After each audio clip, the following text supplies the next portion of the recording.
Okay, so data centers, and everyone's aware of the AI explosion, which they are supporting.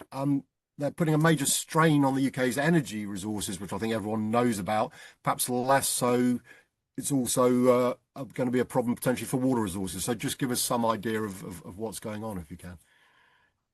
Yeah, I guess we're witnessing an unprecedented convergence of pressures really around this invisible infrastructure crisis. And while everyone can see a burst water main or experience a power cut, the resource demands of our digital economy remain largely hidden from public view. And so let me give you some perspective. A single large data center can consume up to 5 million gallons of water per day for cooling. That's equivalent to a town of 50,000 people in the UK. And we're seeing the data center growth of between 15 to 20% annually. And with AI workloads, it really around things like training the large language models, you're looking at 3 to 5 times the computational intensity of traditional computing. So it's, our infrastructure is changing and the requirements needed for that are changing. And that water energy nexus is here. It's critical and it's often overlooked. And I guess for me, water is needed for cooling these facilities, but also indirectly through power generation. So thermal power plants need water for cooling too. So when we increase energy demand, we're often increasing water demand twice over. And what's particularly concerning for me is the geographic clustering. So that golden triangle around London, where we see the most UK data centres are located, is also one of the most water-stressed regions in the country. Thames Water is already rating some of these areas as seriously water stressed. Yet this is exactly where we're seeing the most aggressive data expansion. And I think, the AI revolution, if you like, it's really accelerating this. So training ChatGPT-4 used an estimated 300,000 litres of water just for the direct cooling of servers involved. Now, you multiply that by every tech company that's racing to develop their own models, and you can see the scale. But this isn't about demonizing technology or all AI is bad. It's about recognizing that our 20th century infrastructure planning didn't anticipate 21st century digital demands.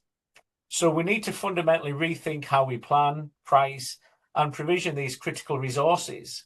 The conversation needs to shift from how do we accommodate growth to how do we design sustainable digital infrastructure from the ground up?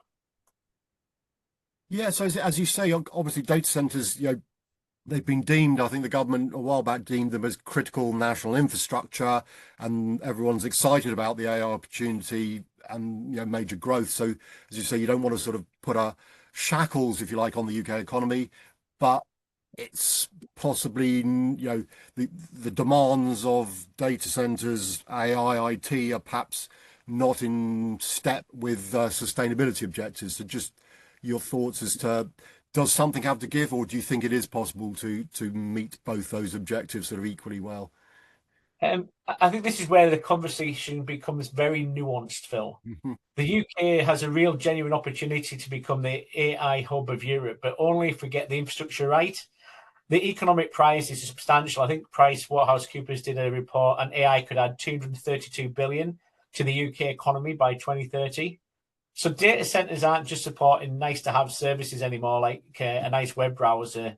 They're actually the backbone of the modern economy. And from the NHS patient records, financial transactions, government services, our entire remote working infrastructure, it all runs through these facilities.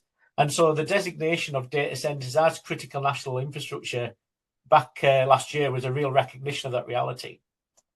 But here's where I see the real opportunity.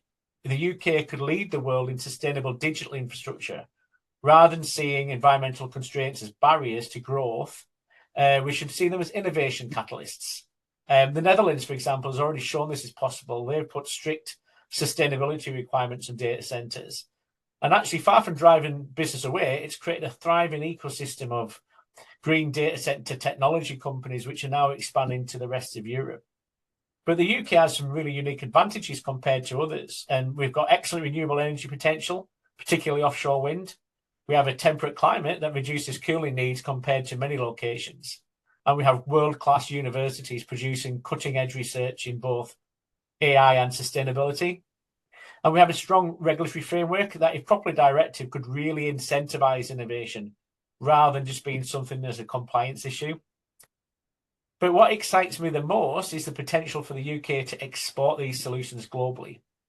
If we can crack the code on sustainable water efficient data centers here, we have a massive export opportunity to water stressed regions worldwide. Singapore, for example, has already banned new data center construction due to resource constraints.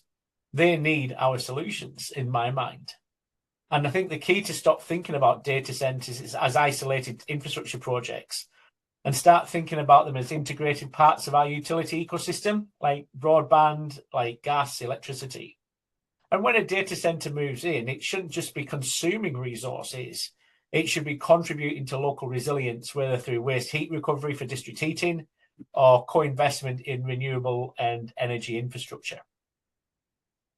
So the data center industry already, I think you've got a reasonable track record when it comes to power, which I guess is it's understandably its number one focus. It works with the grid, energy providers, looking at developing microgrids, etc.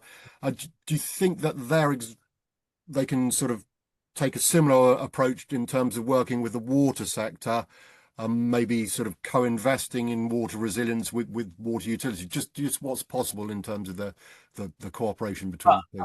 Absolutely, and I think this is where there's more like the most immediate potential for transformation. There's a really transactional relationship where data centers simply buy water as a commodity, and we need to move away from that into a more what I would maybe call infrastructure symbiosis.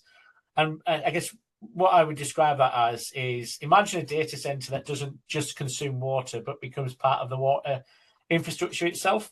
So they actually co-invest with the local utility and advanced treatment facilities that can process grey water or even black water for cooling. And the data center gets a secure, sustainable water supply, utility gets capital investment and a predictable long-term customer, and the community gets improved water resilience. And so we see some early examples of this in Google over in Georgia. They're working with the local water authority, which is called Douglas County, to use recycled water. And it's invested in watershed restoration. Microsoft is committed to being water positive by 2030, which means they'll replenish more water than what they use. But these are sort of voluntary corporate-led initiatives. I think what we really need to do is systematize that approach and look at a partnership model which could work at lots of different levels. So, for example, at the planning stage, data centers and water utilities should be jointly accessing sites, looking at total system capacity, rather than just at point availability. And during construction, co-investment in infrastructure, perhaps the data center funds upgraded treatment capacity in exchange for guaranteed water allocation.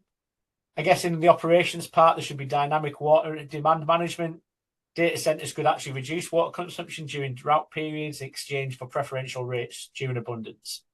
So thinking about different financial models is really interesting. And rather than the traditional fee for a service, we could see revenue sharing models, like infrastructure as a service arrangements, or even joint ventures. Like Thames Water, for instance, could create a subsidiary specifically focused on industrial water partnerships, bringing in external capital while maintaining strategic control of its network. But I think this really requires a mindset shift on both sides. Water utilities need to stop seeing themselves as just suppliers and start seeing themselves as resource partners. Data centers need to stop seeing water as just an operational cost and start seeing it as a strategic investment. And regulators need to create frameworks that enable and incentivize these partnerships rather than just maintaining these rigid separations by sector by sector by sector. Yeah, so I think as you sort of hinted at when you said, Thames Water, for example, could create a sort of separate company to focus on in industrial customers, etc. I mean, the model that we're talking about potentially establishing that could be adopted. I know that, for example, the semiconductor industry uses a lot of water. There are other places. So do you think there's the opportunity for what the data center does to be the sort of blueprint to be rolled out across, many industrial sectors? Absolutely. And I think this is critical because data centers, whilst growing rapidly, are just one piece of the puzzle. If we can crack that partnership model here, it becomes a template for transformation across all water intensive industries. So if I think of the broader water landscape, food and beverage, manufacturing, pharmaceuticals, chemicals, textiles, these sectors completely dwarf data centers in water consumption when you add it all together. but they've traditionally operated in isolation from water utilities. See them, and they just see them as suppliers rather than partners. And I think that's what needs to change. We need to be much more strategic about that. But what's powerful about starting with data centers is that they're sophisticated, well capitalized, and innovation orientated. They can actually be the proving ground for these new models that we can then cascade to other more traditional sectors. But once we demonstrate that co-investment and partnership, and we can get better outcomes for everyone, I think other industries will follow anyway. So I would love to see a future where we have industrial water partnerships as a standard model. Take a brewery for example, instead of just buying water and discharging waste, they could partner with a local utility to develop closed loop systems. The brewery's wastewater, which is very rich in organic matter, could be processed through anaerobic digestion to generate biogas, which powers the treatment process. The treated water is then recycled back to the brewery or released to augment local supplies. The brewery gets its resource security and potentially low costs. A utility gets distributed treatment infrastructure and renewable energy, and the community, let's not forget them, gets improved resilience. If you think about pharma, the pharma sector represents another interesting opportunity. They often need ultra pure water, which requires intensive treatment. So why not co-locate advanced treatment facilities? That's both pharmaceutical and high quality needs. So the pharma company shares the capital cost, but the utility operates the facility and everyone benefits from economies of scale. So there's lots of examples, where you could have sector-specific clusters forming. So you imagine an industrial park formed around water optimization where different industries with completely different water needs and waste streams are co-located. So one facility's wastewater becomes another's processed water. Heat from one process drives treatment in another. The ideas are endless, and I think if there's a place in Denmark that they're doing a lot around industrial ecology, but all along the way, the key for me is that in regulatory reform, the current regulations often make it difficult to reuse water between facilities or to share infrastructure. We need frameworks that encourage collaboration while maintaining safety and environmental standards for sure. And this isn't about weakening regulations; it's actually about making smarter, more outcome-focused decisions for the greater good. Okay, maybe just to take a slight digression before we come back to that topic. When it comes to AI, I guess it's worth noting that AI, and clearly the data centers are where the AI sits. It's good for the water sector in terms of delivering operational transformation, the digital water utilities. I guess the goal for lots of them, and we're just at the start of what's possible. So I suppose, turn it around. AI might be causing certain amounts of stress on resources such as water, but it's also very good for the sector. Just your thoughts as to what's being done with it and what the potential is, if you like. Yeah, I guess this is the great irony, Phil. But it's also an opportunity, as well. And I guess AI infrastructure demands water. Yes, we know that. But actually, AI itself could be the key to solving a lot of our water challenges. We're really at the beginning of a transformation in how water systems are managed, and the potential for me is really extraordinary. So if you think about what's already happening, there is some stuff, out there at the moment. So Thames is using AI to predict pipe bursts before they happen, looking at patterns from thousands of sensors to identify pressure challenges that indicate, impending failures. So that's not just about preventing disruption for a customer, but actually, being proactive in that space and trying to be predictive. Anglian have a shop window initiative, which uses machine learning to optimize treatment in real time. So that actually has seen real reduction in chemical and energy use. But they're really early on in these applications, and innovation in water companies generally is often very difficult in this space. But the real revolution for me comes when we apply AI right across the water cycle. So imagine an AI system that can predict demand, not just hours, but weeks in advance, factoring in weather patterns, social events, industrial schedules, loads of the variables. And you could actually allow utilities to optimize everything from treatment schedule to pump operations, and actually reduce your energy by as much as 30 to 40%. I think also in water quality, AI can process data from multiple sources. So things like satellites, IoT, social media reports to identify pollution incidents in real time. So instead of monthly sampling at fixed points, we could have a dynamic, intelligent monitoring. The EA is already doing some piloting around that, but we really need to scale that and drive some innovation. I guess for customers, AI can transform a customer experience with water companies. So you could maybe have chatbots that can instantly diagnose whether low pressure is due to a network issue or internal plumbing, or apps that can use phone cameras to identify leaks and estimate water loss. So it's not just about convenience, it's about engaging customers as partners in that water conversation as well. But I think the most exciting potential is what I would call anticipatory infrastructure. AI can help us design systems that adapt to changing conditions, climate change, population shift, emerging contaminants. So rather than building infrastructure for worst case scenarios, we build infrastructure that has adaptive systems that respond intelligently to changing conditions. But there's a crucial point here, and that's realizing that that requires huge investment in digital infrastructure, which brings us, ironically, back to data centers. The water sector needs computing power to run these AI systems.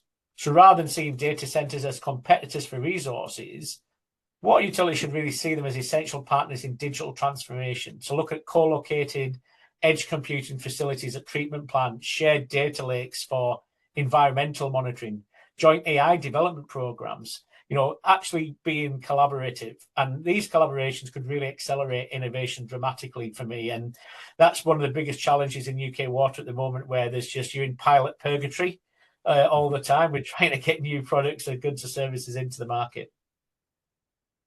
Yeah, I mean, perhaps following up on that, the partnering approach we've obviously discussed to a certain extent, but you think it can help water utilities maybe develop new resources and innovate, and clearly cost sharing is a possibility, because the water utilities are obviously under sort of pretty much guaranteed inflationary pressures they face when it comes, I guess, to capital works in particular. So you think there's a real chance for them to sort of, if not offset, share some of the cost, and as you say, the data center industry's maybe got a better reputation for innovation, so it can sort of nudge the water industry in the right direction. Is that making sense? Just so there's an economic reality facing water companies, and it's really stark. Infrastructure costs are rising at 8 to 10% annually because there's so much infrastructure investment coming to the UK, combined with skills and resource challenges. And that's like really outpacing general inflation. But traditional funding models, like based on customer bills and government grants, they can't keep pace. We need new financial models and partnerships to offer a solution. So if you think about, some of the economic challenges first, a water company would face, and you've almost got a triple squeeze. You've got aging infrastructure, which needs replacement, new environmental standards requiring upgraded treatment, climate change demanding increased resilience. Thames needs about 18 billion of investment over the next 5 years. So you multiply that across, and you can see how that 104 billion we're all committed to spending in AMP4 suddenly dwarfs as you head into AMP8, sorry, as you head into AMP9 and beyond. But customer bills can't and shouldn't bear this burden alone. And I think this is where that partnership models, where you alluded to there, become really essential. So when a data center co-invests in water infrastructure, they're not just buying water, they're buying into the system. So it brings fresh capital, but more importantly, it brings financial innovation as well. So data centers are used to creative sort of finance power purchase agreements, infrastructure funds, green bonds. They'll all be interested in these things. So we really need to start thinking about how we import these new models into the water sector. So I don't know, here's a potential example. A utility needs 50 million for a new treatment plant. The traditional approach would be to borrow that money and pass the cost to consumers over 20 years. Where a partnership approach might be a data center contributes 20 million up front in exchange for guaranteed supply and preferential rates. The utility borrows less, customers pay less, and the data center gets security, so everybody wins. But there's some real benefits of that go beyond that direct investment. So partnerships drive efficiency. So when industrial users have skin in the game, they push for innovation. So they bring expertise in automation, energy management, process optimization. These capabilities, water companies often lack. And this knowledge transfer alone, I think, could really help on operational cost reduction. And then there's also the multiplier effect to consider on infrastructure investment. Infrastructure has one of the highest economic multipliers of any spending, typically £2.50 for every pound invested. So when this investment comes through partnerships rather than public spending or customer bills, it's essentially free stimulus for the local economy. And, you've also got better risk sharing. So climate change makes infrastructure planning really uncertain. So will we have more droughts or floods or both? Partnerships allow us to spread these risks. Variable pricing models where industrial users pay more during scarcity can provide utilities with financial buffers. Meanwhile, guaranteed minimum revenues from partners helps utilities access cheaper capital. But I come back to the key point around structure of these partnerships. It needs to be done right. So you need standardized frameworks that protect public interests while incentivizing private investment. This is not about privatization, utilities remain in public control, but rather a hybrid model that leverages private capital and expertise for the public benefit. Okay, and in terms of water resilience, overall, there's a lot of facets to it, I guess. But is it fair to say that perhaps the water sector, whether on its own or partnering at the moment, needs to get a better understanding of the opportunities, whether it's water reuse opportunities, which I think you've referenced, and the development of new water resources, which is everything, I guess, digging holes in the ground, which has its own sort of issues around it. And I know desalination, we're surrounded by the sea. It's potentially quite expensive, but there's quite a lot of water there that we could access. So just your thoughts as to what more the water industry needs to do to understand, water resilience and how better to address the issue, if you like. Yeah, I guess water resilience isn't about finding one silver bullet. I think it's about like a portfolio of solutions. So, the Victorian era model of find, treat, use, discharge, it's obsolete. We need a circular system that maximizes every drop of water's value. But this requires a fundamental rethink of how we source, process, and reuse water. So if you think about reuse, which I think is probably the lowest hanging fruit with the highest impact potential for resilience, Singapore recycles 40% of its water. Israel uses 85% of its wastewater for agriculture. UK, less than 4%. So it's not about technical barriers. For me, it's regulatory inertia and public perception. We have the technology, we lack the framework and the will to use it. So the hierarchy of reuse needs to be clearly understood. Not all water needs need to be drinking quality. We should match water quality to use. So ultra pure for pharmaceuticals, potable for domestic use, recycled grey water for cooling and irrigation, treated black water for industrial processes. So this differentiated approach will actually reduce demand on potable supplies, I think probably between about 40 and 50%. And I guess if you think about data centers specifically, there's no technical reason why they need potable water for cooling. A lot of advanced MBRs can treat wastewater to quality that's actually better than what they need. So the current barrier is really around, the regulations making it easy to use drinking water than recycled water. And so that madness needs urgent reform. And my worry is with the regulator in a state of hiatus while the government decides a new model, that will be delayed even further. I think we need new resources as well to think creatively. You mentioned desalination. That often gets dismissed as too energy intensive, like you say. And traditionally, I would absolutely agree with you. But modern RO systems paired with renewable energy, I think actually change that. And small scale modular desal plants could actually prove really effective drought resilience for critical users. You've got the Thames Tideway super sewer that will prevent pollution, but why aren't we capturing that stormwater for treatment and actually reuse? If you look at some of the more water stressed areas in the southeast, aquifer storage and recovery is another underutilized option. During wet periods, we could inject treated water into aquifers, creating underground reservoirs that actually don't lose water to evaporation. The technology exists, we've just never chose to use it or never been able to do it at scale. I think for me, nature-based solutions deserve a special mention here. Constructed wetlands can provide treatment while creating habitat. So sustainable drainage systems can often recharge groundwater while preventing floods. But the solutions are typically cheaper than grey infrastructure and provide multiple benefits. But nature-based gets overlooked because it doesn't fit a traditional engineering paradigm. So it's difficult for somebody to say it does something at a specific point in time. So we need to be more holistic when thinking about nature-based. But fundamentally, all these systems and level thinking approaches need integration.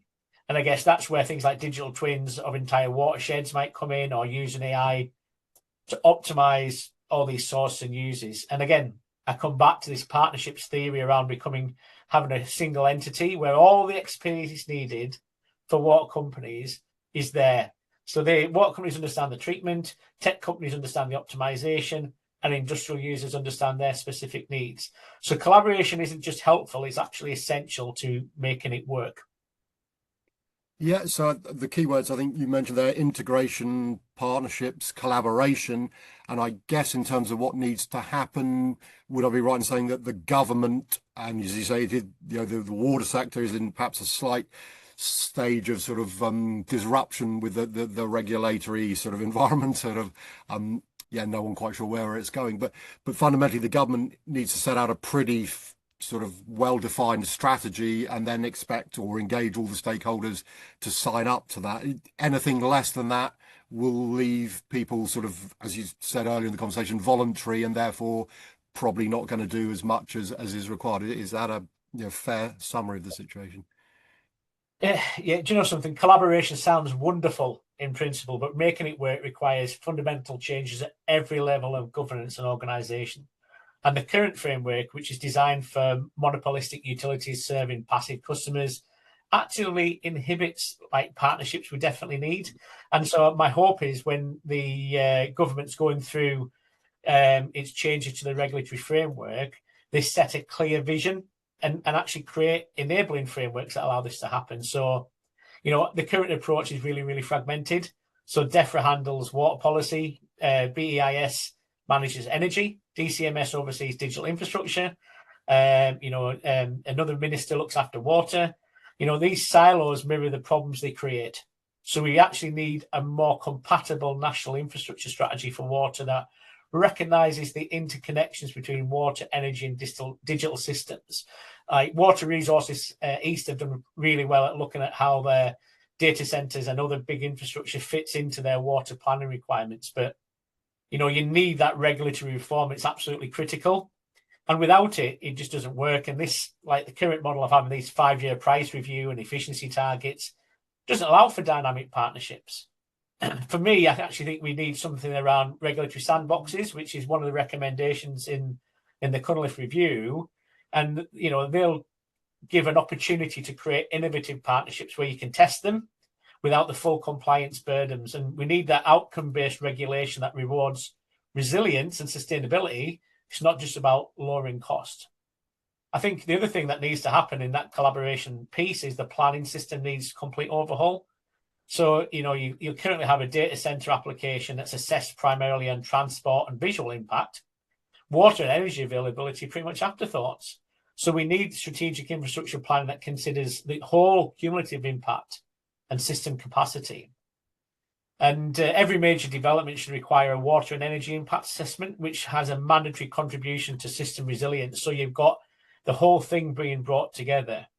And at regional level, we've got water resources, those regional institutions. But I actually think you need a regional infrastructure board bringing together all utilities, major users, local authorities, and environmental groups. And they develop integrated resource plans, coordinate investments, and resolve conflicts. I mean, the government's placed a lot of emphasis on the Oxford-Cambridge arc, and I think that would be a great pilot for this approach that could unlock huge value. I think we need financial innovation. It's really essential. I think the UK Infrastructure Bank could develop specific products for water, energy, digital nexus projects. Green bonds could include water efficiency alongside carbon reduction. Tax incentives could reward co-investment and resource sharing. So you need to set the right financially framework to be able to allow that as well. And finally, industry needs to step up as well.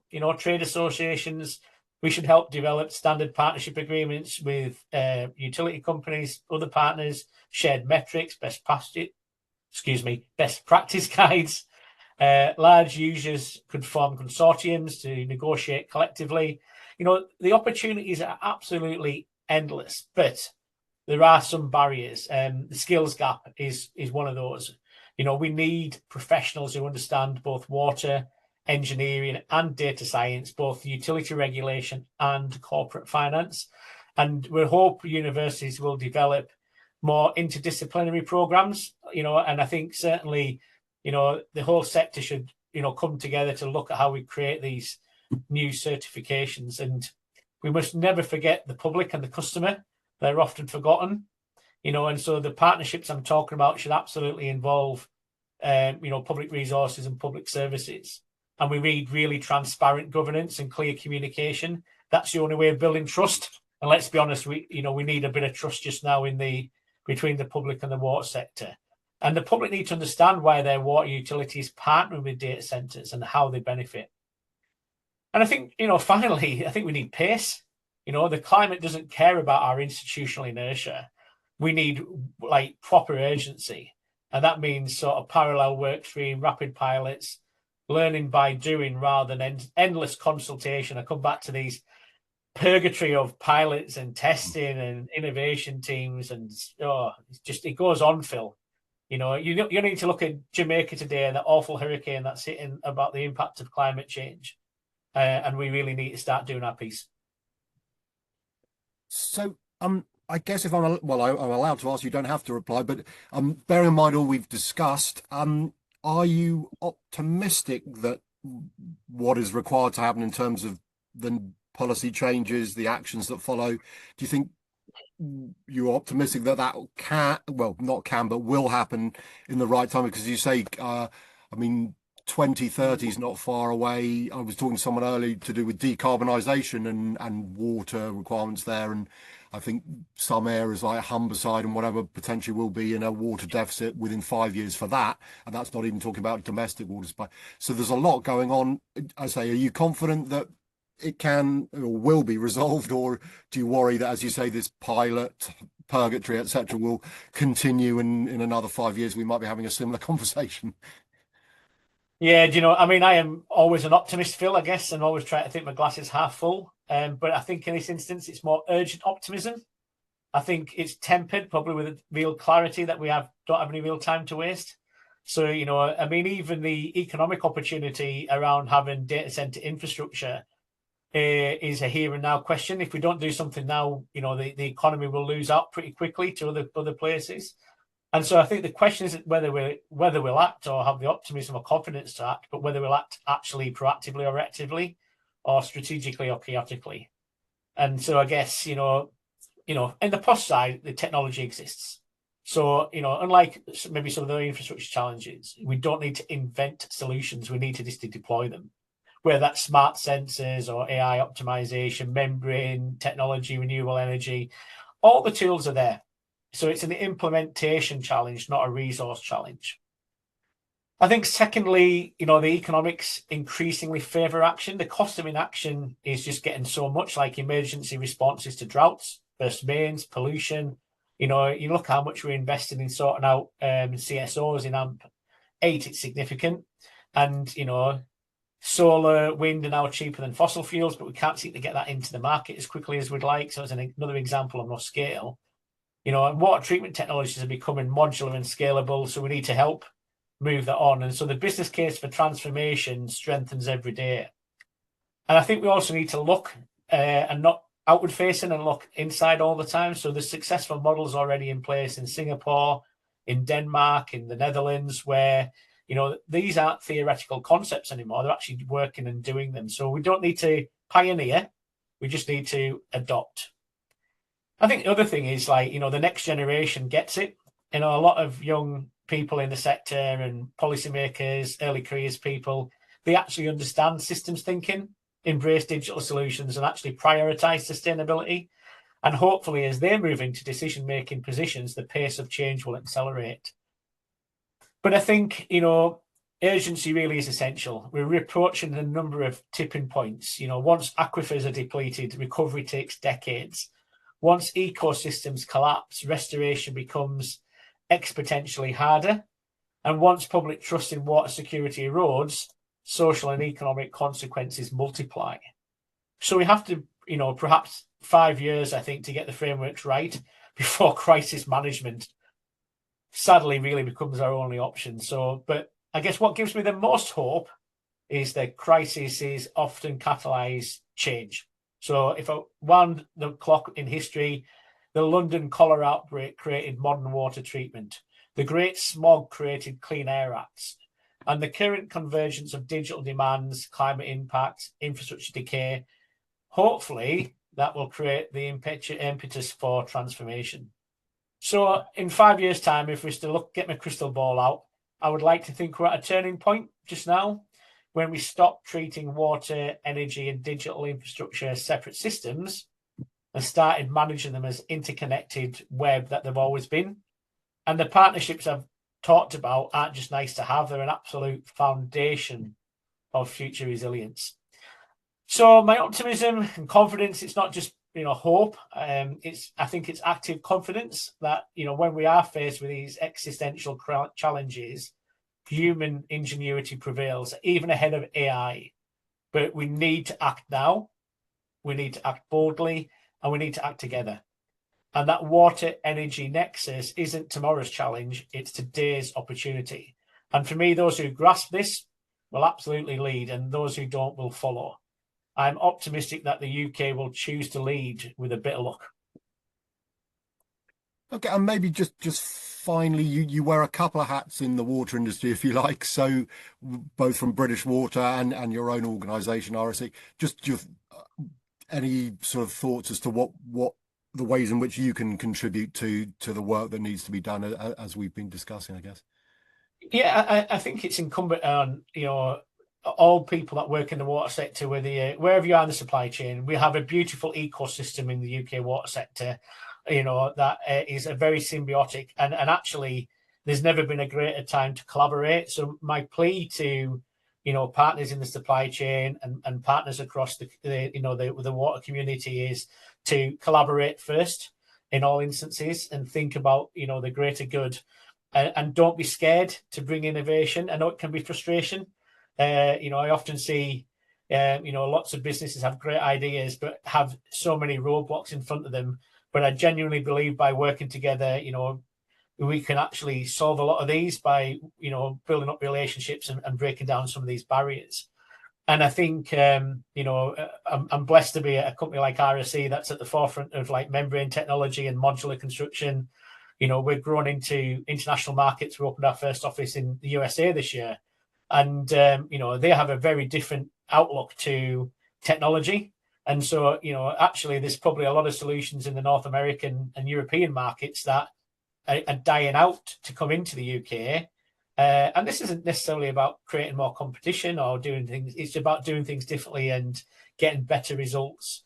But there's huge regulatory barriers. For example, the Reg 31 restrictions on new products for water treatment is a huge barrier, not only to innovation, but to cost. So any potential new solutions around reducing the cost of production of water are naturally inhibited. And this isn't anybody's particular fault. It's a combination of circumstances. And so, I've got this. I love Dante Alighieri's poem around the Inferno and the 9 levels of the descent to purgatory. Yep. And hence where my reference to Purgatory Pilot comes from. But if you look at all those different sort of different levels, you've got greed, lust, trust, all these things that sort of go around to create that pilot purgatory I talk about. And yeah, it's but for all that said, there's never a more great place to be. The people that work in this sector are the best of us. And I think the one thing that frustrates me is that you look at a media narrative about, the UK water sector, and it is what it is. But behind that, every time somebody turns on a tap or flushes a toilet, there's an army of dedicated, loyal professionals that make that system work day in, day out, despite all those challenges. And for me, Phil, that's who we should be celebrating. No, I couldn't agree more. So, Steve, I really appreciate your time, and it's been fantastic to chat, and you shared some brilliant insights into what needs to happen, and those key messages around integration, partnering, and collaboration. But, yeah, thank you so much for your time, Steve. Thanks. Phil, no, thanks for hosting me. I really appreciate it.